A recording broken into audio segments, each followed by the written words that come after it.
Hello and welcome. My name is Nick Brimley, and I am the director of the Slag Association. I will be moderating today's webinar, Next Generation Sustainable Concrete, Evaluating LC3 and Slag Cement Hybrid Binders for High Durability Infrastructures. Our speaker today is Syed Mia. He is a PhD candidate in the Department of Civil Construction and Environmental Engineering at Iowa State University.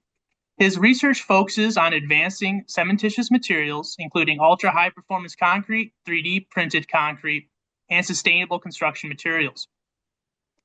With more than 5 years of industrial R&D experience in the ready-mix concrete industry, Saeed has authored numerous peer-reviewed journal articles in leading construction materials journals. He actively collaborates with the Iowa Department of Transportation and industry partners on field implementation projects, translating laboratory research into practical and durable infrastructure solutions. He was also a Michael Thomas Research winner for SCA's 2025 Slag Cement and Sustainable Concrete Awards. If you have any questions during the webinar, we ask all attendees to please use the Q&A feature and we'll get to your questions at the end. And with that, I will hand it off to you, Saeed. Yep. Hello, everyone. And hello, Nix. Thanks for having me today. I'm more than welcome. I'm more than happy to introduce my work and my research to all audience and researchers and students. So if I be able to share my screen with you. Uh,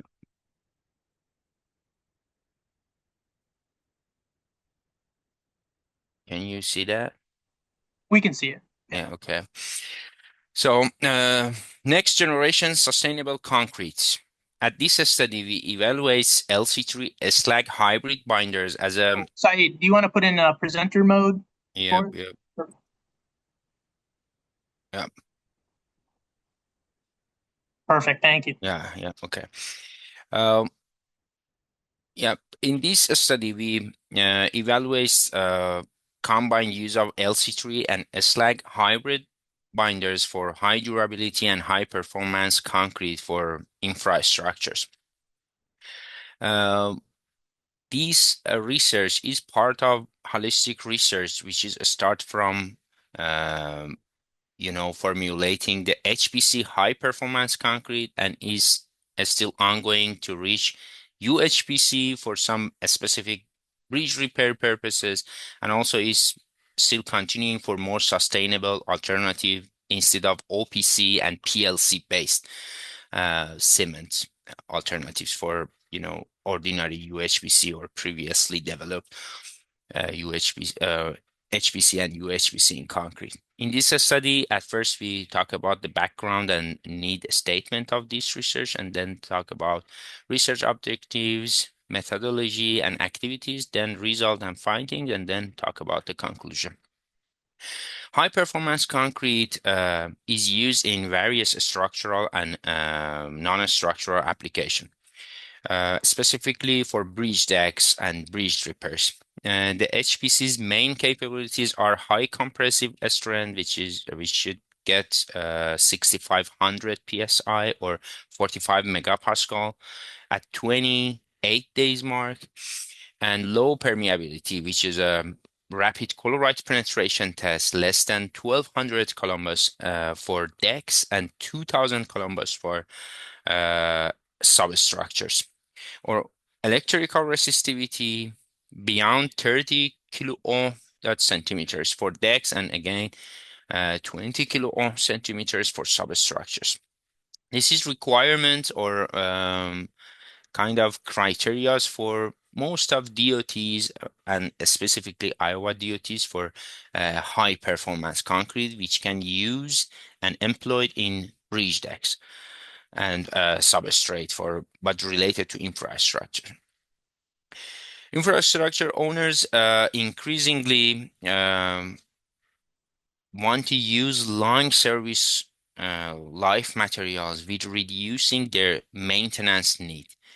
UHPC or ultra high performance concrete has emerged and as a superior candidate for bridge overlays, repairs, joints, and precast elements. But the problem that comes with this type of concrete with UHPC is high cost and also it needs lots of cementitious powder or binders, lots of fines it's need. Previously, OPC and PLC was the first option for using for these type of concrete, either for proprietary or non-proprietary UHPC. Proprietary means the commercial UHPC, which provides and supplied by some commercial brand or some company. They um, don't release the details of their mixes or mix design and just bring their materials in bags. And it was kind of dominant in all of the bridge activities or repairs or bridge decks. But recently, DOTs and lots of contractors are shifting towards more non-proprietary or kind of open recipe UHPC materials. That's why they wanted to try mm, less, environmental burden, or they are looking for a way to reduce the impact of their mix on environment. And also they control the cost, because as long as you add more than 1,400 pounds per cubic yard cement and silica fume and those powder materials, you might have lots of unhydrated cement in it with that low water cement ratio, and lots of related problems that comes with those high clinker type of UHPC. But in our research at our concrete lab at Iowa State and Professor Shafei's concrete lab, we are working on uh, PLC slag and LC3 slag system with up to 35% replacement, which is a kind of benchmark that align with some DOT practices for um, some mixed design for bridge decks. But the sustainability with using OPC with slag and PLC with slag, the sustainability still remains limited, because OPC is clinker rich and PLC is still content just 88% clinker and less than 15% or around 12% of limestone replacement with clinker. Um, it's a step ahead, it's a step forward, but it's not significant reduction in that uh, carbon emission that we are looking for. It can, and also we could get the RCPT less than 1200 and F prime C or compressive strength after 28 days, more than 6500 PSI. But we are still exploring new alternatives. For example, LC3 can reduce clinker contents to about 50% through calcined clay limestone synergy, but its use in UHPC remains unexplored. Although some project like Nebraska DOT or some Cal Portland company with Caltrans in California start to have a very small or pilot scale of using UHPC with LC3 cement base. They try to have those type of cement and employ LC3 in UHPC, but all the aspects, I mean, freeze and thaw behavior or durability concern or flowability or lots of those, concern are still unexplored, and they are kind of under exploration. They are still under exploration. So LC3 Slack system present a stronger pathway for reducing embodied carbon, and at the same time, it's improved durability and binder efficiency through the double pozzolanic synergy and enhance not only CSH formation, but also CAS edge formation, that aluminate phase of uh, cement's chemistry. Initial mix design investigation was based on our HPC practice, which typically relies on higher percentage of cement to achieve durability and specifically strength. Um, Recent binder combination include type 1L cement. It was our primary cornerstone of this research. I start with PLC and then updated with LC3. Up to 25% class F fly ash. And another type of alternative for those kind of HPC was type 1 L cement or PLC cement with 30% slag. Um, HPC mixture are proportion and low water cement ratio, typically 0.4 or maximum 0.45 to control permeability and support mechanical performance. And it was our primary mix. And they still depend on relatively high cementitious content, often near 600 pound per cubic yard or around 380 kilogram per cubic meters, which reflects still ongoing reliance on clinker. A PLC slag 30% binary system at 0.4 WC ratio meets main DOT specified HPC performance requirement, which was the name of this mix ID is exactly that.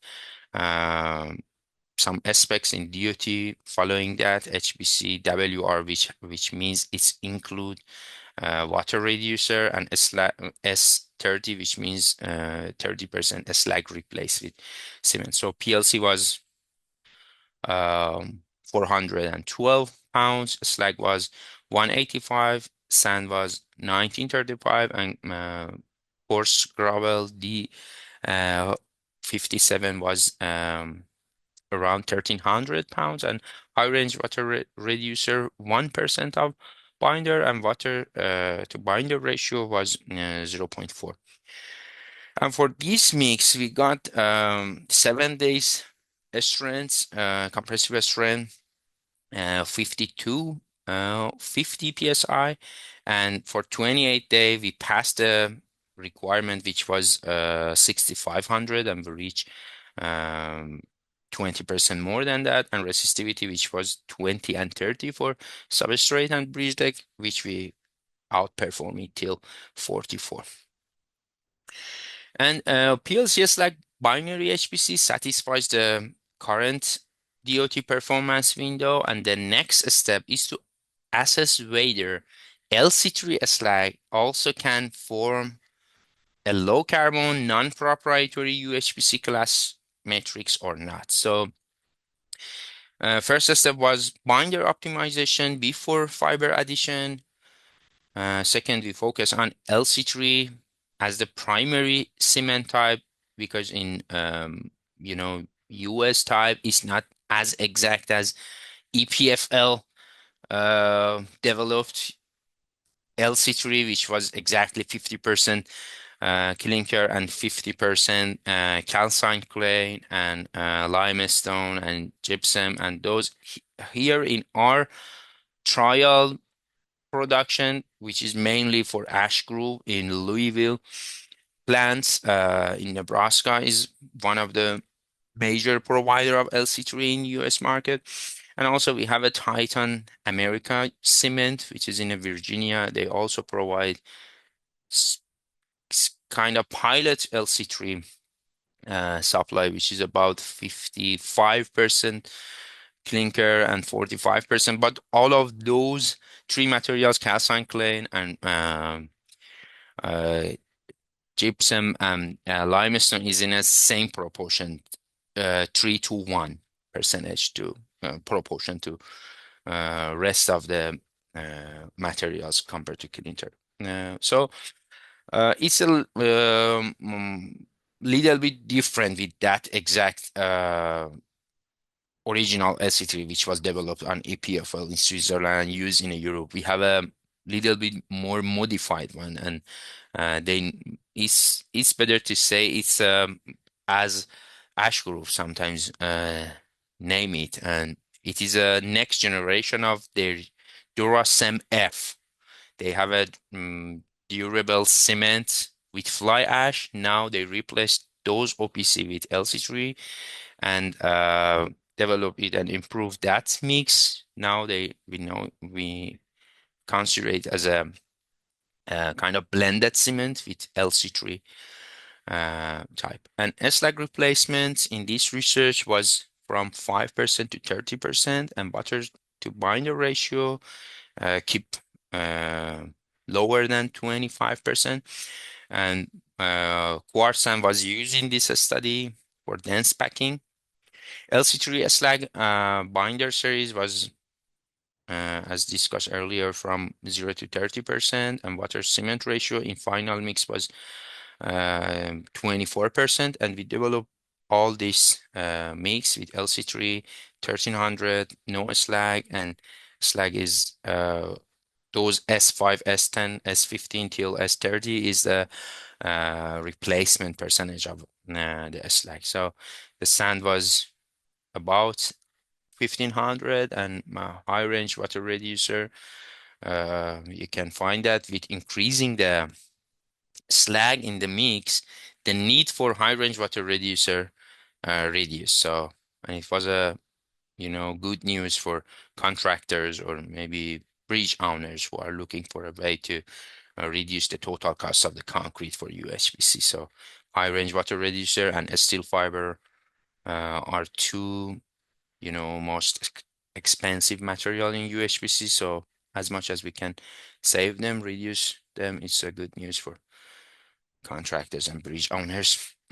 So for our testing program, we have a flow table test, hydration kinetics with isothermal calorimetric, shrinkage with autogenous shrinkage, mechanical compressive strength, durability, surface resistivity, and water absorption, and microstructure with SEM and TGA and XRD.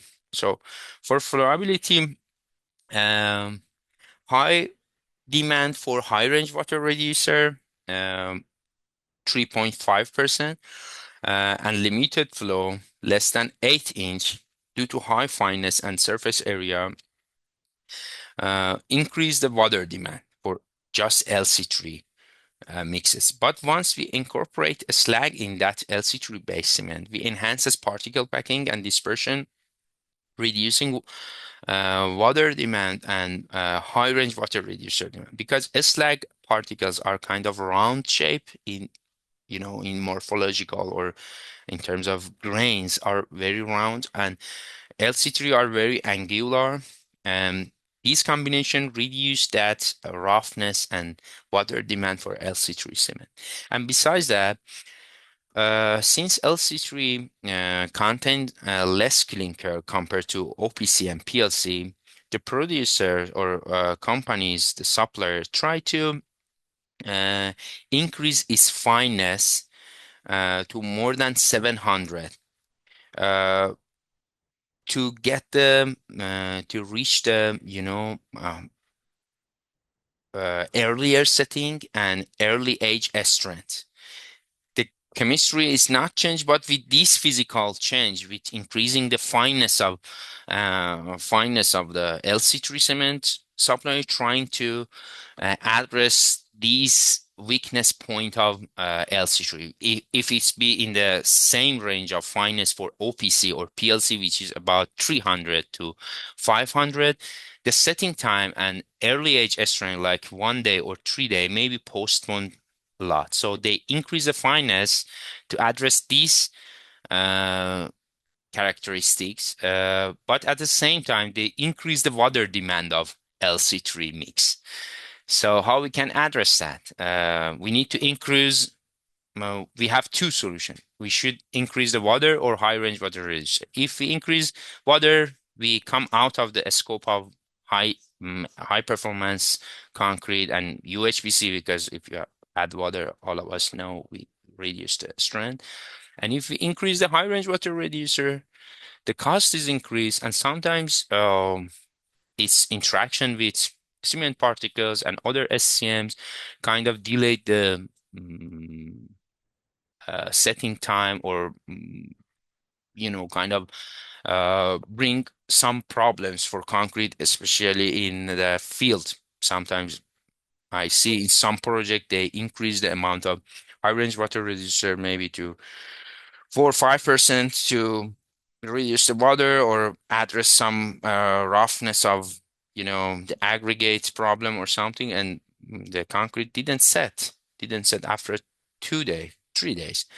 So these are the problems that comes with LC3 only cement if we want to address them just with high range water reducer. So we need something else that modify this roughness and water demand of LC3.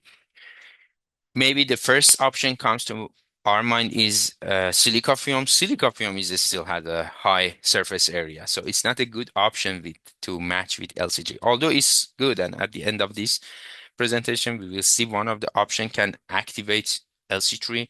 Early age strength can be it can be silica based materials, but slag is the best option for that. We can discover it more in uh, next slide. So 20% lower high range water reducer and achieving 10-inch flow at 15 to 30% slag replacement without excess high range water reducer. And in some cases, we can reduce the high range water reducer. And also in terms of heat of hydration, we can see the mixes that include LC3 with slag to 30%, reduces and delay uh, heat peak, so suppressing early clinker reactivity and thermal buildup. So heat peak shift to slower and more sustained, growth. And as you see from just only LC3 cement, which has a higher temperature, is came down to lower temperature and is postponed there. It's setting time with increasing the slag replacement. And also latent hydraulic slag reaction promote continued CASH formation at later ages. We can discuss it further in coming slides.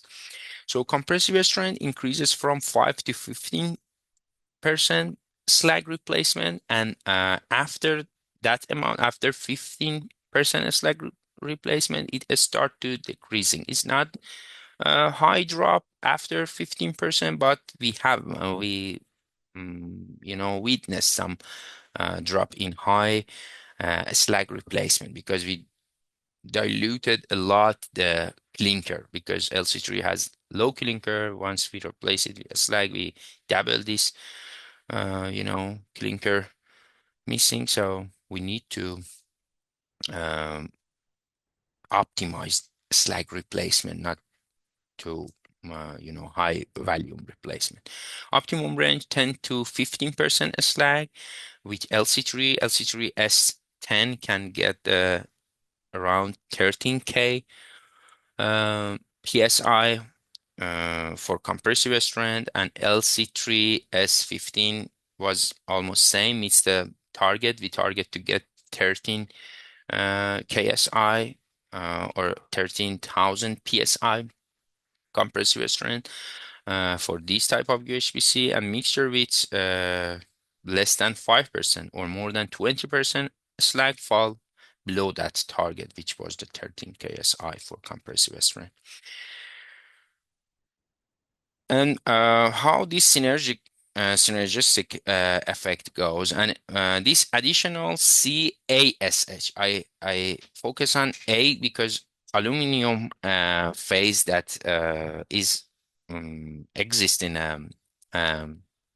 LC3 cement with aluminate phase in slag can has a double effect, and they can improve particle packing and matrix densification.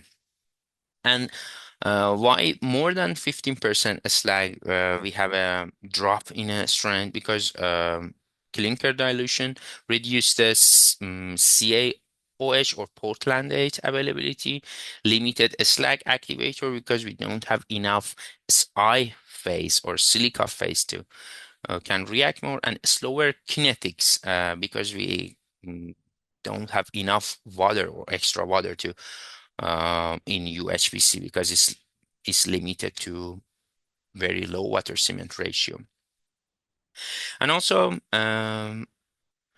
activating LC3 Slag system was another um, research, another avenue that we explore in this research, um, which we need for enabling uh, using for enabling higher Slack contents while increasing the strength. We need some activators can be introduced to this LC3 Slack system uh, if we want to increase the dosage beyond 15% slag replacement. Silica film can be option. We are still working on that to see the combined effect of LC3 slag silica film. Nanosilica can be an option, LC3, slag nanosilica, and also CSH seeding, which is a recently developed um, admixtures that lots of chemical admixtures companies are working on that. We can add these three activators to increase the amount of slag in LC3 based cement, which we are working on that as is under research for us. And the findings that we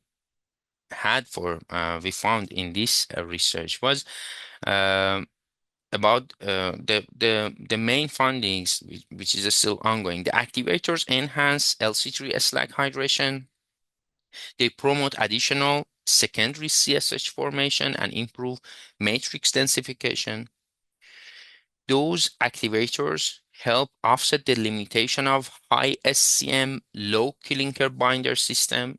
They increase the SCM or SI content in concrete, and primarily result indicates that those strategies can increase compressive strength to around 16 KSI, which is that exactly our final target for non-proprietary UHPC.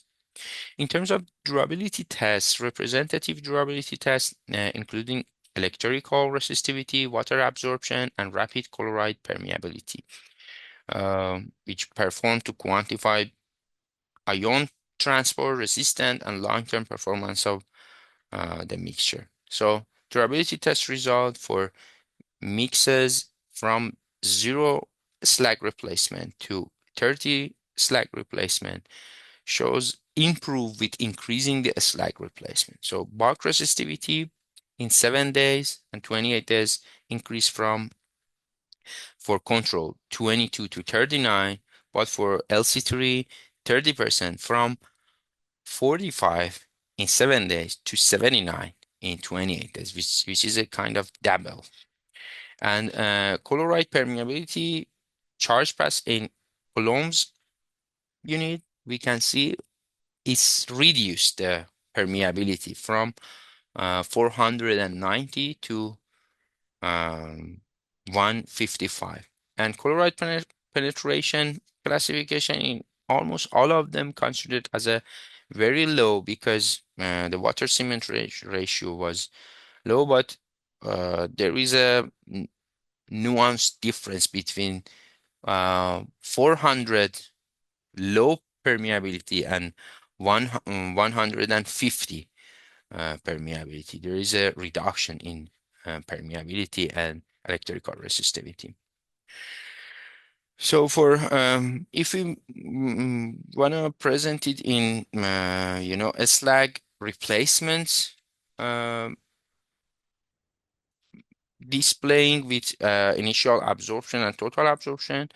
Initial absorption was measured at 30 minutes, percentage of the weight, and total absorption is after the time that the specimen didn't get any uh, weight increase, which means the weight was fixed after two measurements. So, which means there is no way to absorb more water. So, total absorption mostly happen on after 3 or 4 days. So, for our control LC3 mix, initial absorption at 30 minutes was about 1.8, and for total absorption was 2.40. But with increasing the slag replacement, we can see the initial absorption and total absorption um, were reduced to half or even more than that. So, which is a very promising for durability of LC3 cement base, which is important for bridge and infrastructures because over the cold winter they absorb less water. There is less risk. The absorption is lower than the non-slag concrete, and which is a and this is a good news for freeze and thaw cycles, and also for um, it give us these hints that we need lower maintenance in next spring, as you see in every bridges need kind of repairs after freeze and thaw cycles over the past winter. So in terms of absorption, water absorption, increasing slag in LC3 cement is really helpful to reducing the water absorption. So increasing slag content from 0 to 30 um, approximately doubled the 28-day electrical resistivity from 39 to 79 kilo of centimeters, and indicating improved resistance to ionic transfer. At the same time, the RCPT decreased by about 68%, more than half, from 490 to 155 coulombs, while initial and total water absorption decreased by 40%. These trends confirm that slag hydration enhances CASH formation, which refines pore structure and densify the matrix by improving the durability. In terms of morphology and SCM images, we also can see the uh, LC3 particles, as we discussed earlier, is a kind of angular and plate-like, and they increase the surface area and water demand in the mix once they use solely. While slag particles are smoother and more spherical or round shape, they improve the flowability and dispersion in the concrete mix. So together, these two combinations complement their packing and performance. So LC3 brings some angularity or maybe better interlocking um, morphology, and slag smooth, spherical, and round shaped particles. So these combination can modify the roughness of the grains in concrete mix. Slag's round shaped particle offset that angular morphology as we discussed earlier and improve the flowability as well, and also can reduce the high range water reducer demand. And synergistic filler and pozzolanic effect of pore structures reduce the voids and capillary channels inside the matrix, so provide the dense matrix, and also the ITZ interfacial transition zone is densified with improved bonding and reduced porosity. This bonding can be very useful for some bridges that we use UHPC or HPC as an overlay on top of them, and we need to have a good bond with the previous substrate. So this bonding is very helpful for those purposes for infrastructures that the only LC3 or maybe the only high volume slag cement cannot address that bonding, but this combination is provide a good mix for, meeting those requirements for bonding test. And as a conclusion, um, from our previous base study, PLC reduces clinker only modestly. Therefore, its CO2 reduction remains limited. PLC is a good option, but it's in terms of eco-friendliness, it's not the perfect option. It's better than OPC, but not as good as LC3. Silica fume can be an option for UHPC, HPC, and UHPC mix and can use as a highly reactive material and well-established material in UHPC mixture. But its rising cost and fine particulate uh, matter that recently has a spark, kind of controversy is the things that remains practical concern. LC3 enables deeper clinker reduction, but its very high fineness increase water demand and rheological sensitivity.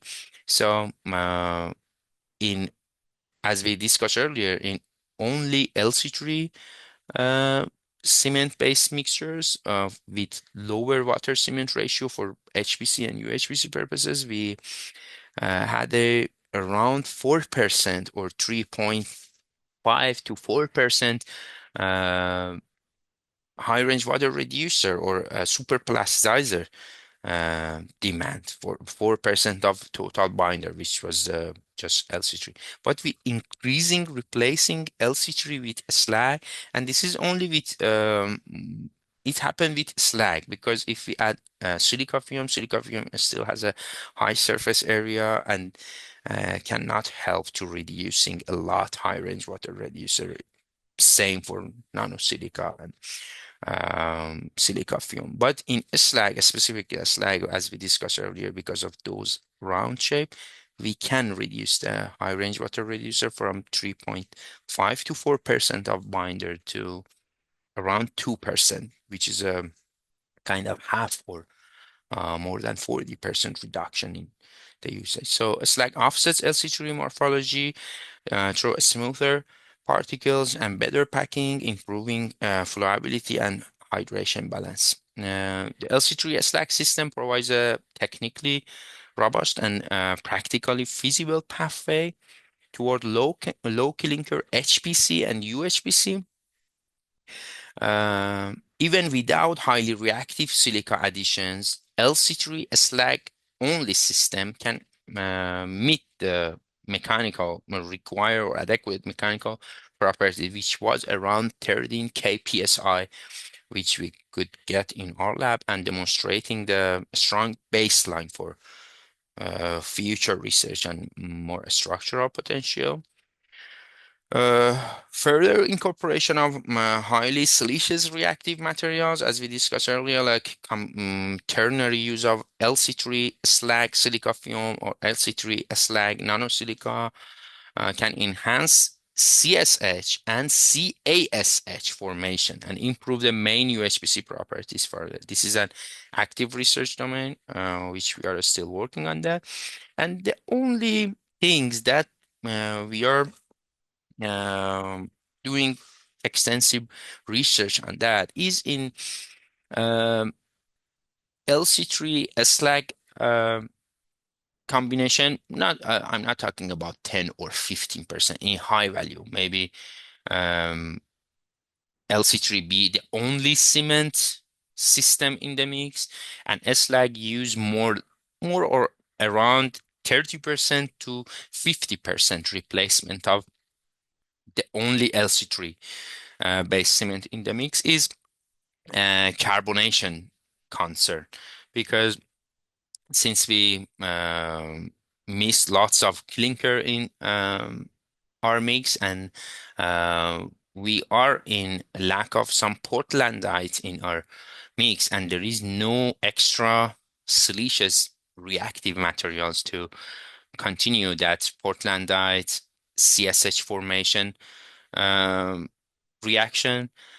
Maybe over time, the carbonation be a problem in terms of durability. We are still working on that to address these problem, but we talk about lots of advantages. So it's not bad to know the only things that might be a concern about this usage, but we are still working on that as I discussed earlier with some adding some more reactive materials like silica film or non-silica or CSH seed materials. So this was our research so far, and I would like to acknowledge and thank you to our suppliers and supporters for this research. Slag Cement Association and specifically Nick did a great job to support our research with providing materials, financial support, and Emery's and Ash Groups providing the slag cement and LC3 cement and Iowa DOT for this project. And also, I would like to thank you to my uh, advisor, Professor Shafi, and his lab to provide all the materials and support us and encourage us to developing more sustainable concrete mix and Iowa State University Concrete Lab. Thank you very much for your attention. I would like to open the ground for any question or, insights or everything. Yeah, thank you, Thank you. Said. Yeah, everyone, please feel free to use the Q&A function for any questions. But just kind of start it off. Said, what would you say would be like some of the biggest challenges that you faced with your research, or any hurdles, or any big surprises that you encountered? Um, honestly, once we try to translate these, lab experiment to the field, um, we have a kind of, you know, uh, lack of interest between the contractors. The things that the kind of, we approve them. We confirm all of the results shows we are in a good stage to using maybe either LC3, slag, and those things in our those new SCM or cement-based material in our mix, but they were not kind of eager or they didn't have willingness to adopt these technologies and told us, oh, maybe we are good with our well-established routine and we don't want to change or maybe interrupt our mixes, especially for adopting LC3 cement because it's not widespread in you know, cement market in North America. So it takes time to can use and even for a slag, they use them. We have lots of companies that and lots of ready mix concrete supply that is specifically working on high volume slag concrete and even I saw in some ACI exhibition they working on no cement concrete with just only a slag cement and some maybe activators for those. But I think there is a kind of risk aversion in this industry for construction industry to adopting or employing new materials like these sustainable HPC, USPC. But we are trying to, help them to support them with these kind of, collaboration with maybe DOTs or some Federal Highway Administration. And if we get a good result in our small scale, in mock-up test, in trial test or something, maybe it's open the ground for bringing some terms and condition in their specs or maybe the guidelines or something. It's might be very helpful to widespread adoption of these things. Perfect. We got a few more questions here. Mhm. Is the poor fluid conductivity similar to OPC because this may affect the resistivity limits for durability? Um, is it, let me see the question too. Is it, oh, is it just you can see the question? Oh, let me I see. can, I didn't see that. Oh, yeah, maybe I can only see it. So, Yeah, yeah, yeah. is a poor fluid conductivity similar to OPC because this may Mm-hmm. affect the resistivity limits for durability? Um, you know, poor. a structure or port or void distribution of cement matrix are different by cement because in LC3 and Slag, specifically LC3, we have, as we discussed earlier, we have more finer grains, more finer particles. So it can be helpful for cutting the pore connectivity. Uh, but the problem that we have in only LC3 cement-based material or matrix is, with increasing those fineness, with supplier try to address the poor connectivity or voids problem.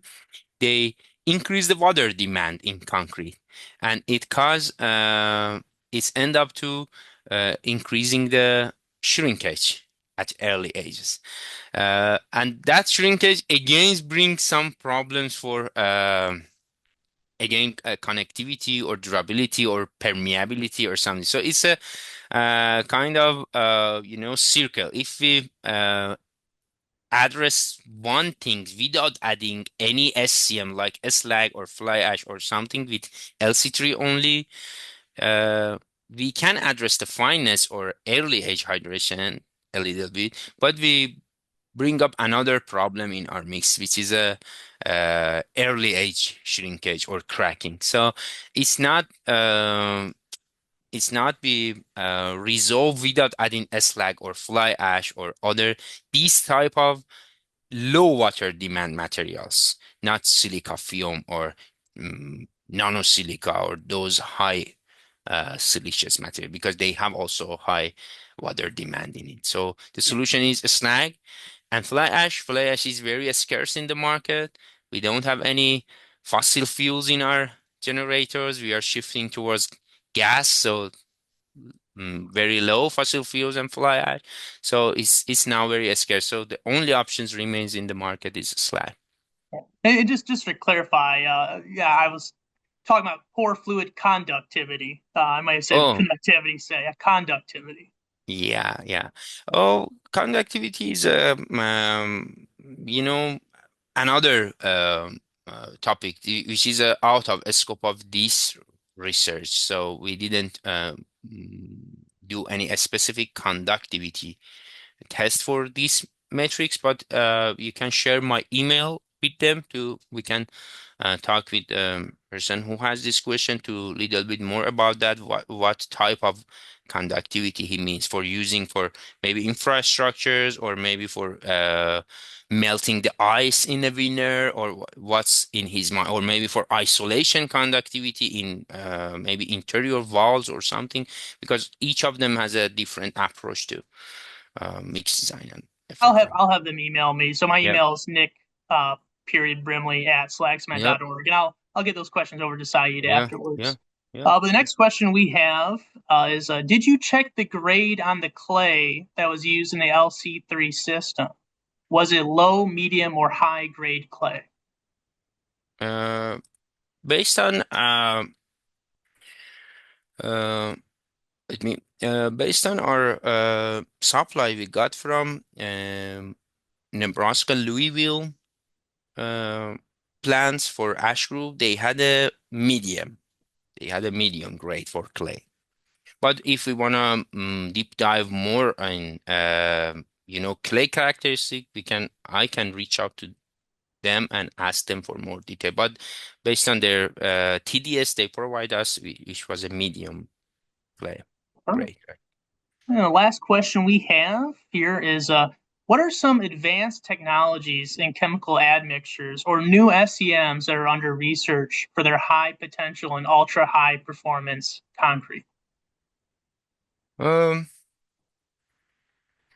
so we have advancement in admixture technology.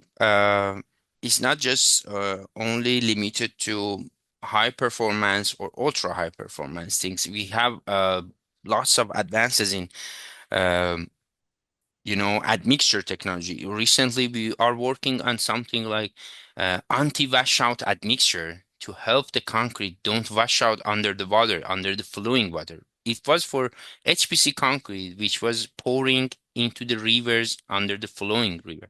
So if I want to mention about new advances in admixture, there are tons of those. But if we want to specifically uh, talk about our research, HPC and UHPC, which employing different sort of SCM, two or three of them are very recent and very useful in our research. One is SCH seeding, which is a CSH seeding.